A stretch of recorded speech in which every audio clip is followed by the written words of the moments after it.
Let's now turn to another country that is embroiled in crisis.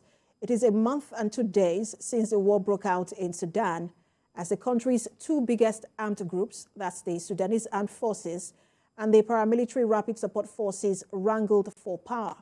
There seems to be no end in sight to the crisis that has left many dead and thousands displaced. Now the UN and humanitarian partners continue to scale up the aid response for the millions in need across Sudan, as news reports described heavy fighting in the capital Khartoum and neighboring areas. We have details in this report. Amid claims and counterclaims, the Sudanese army has been reportedly attempting to cut the supply lines of the Rapid Support Forces and defend its bases from continued attack. The RSF claims to have captured hundreds of soldiers following an attack on an army base. Airstrikes and heavy fighting have left hundreds of thousands of city residents still trapped in their homes, while infrastructure and civilian areas continue to be pounded. The UN is urgently seeking some $3 billion to fund humanitarian operations in Sudan.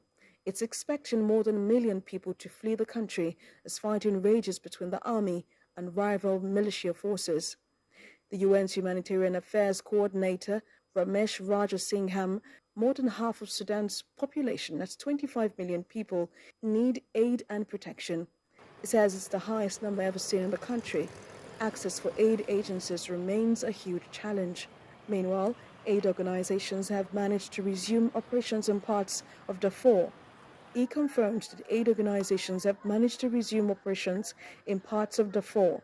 In North Darfur, the UN Children's Fund has helped deliver some 235,000 liters of clean water to healthcare facilities and one nutrition center.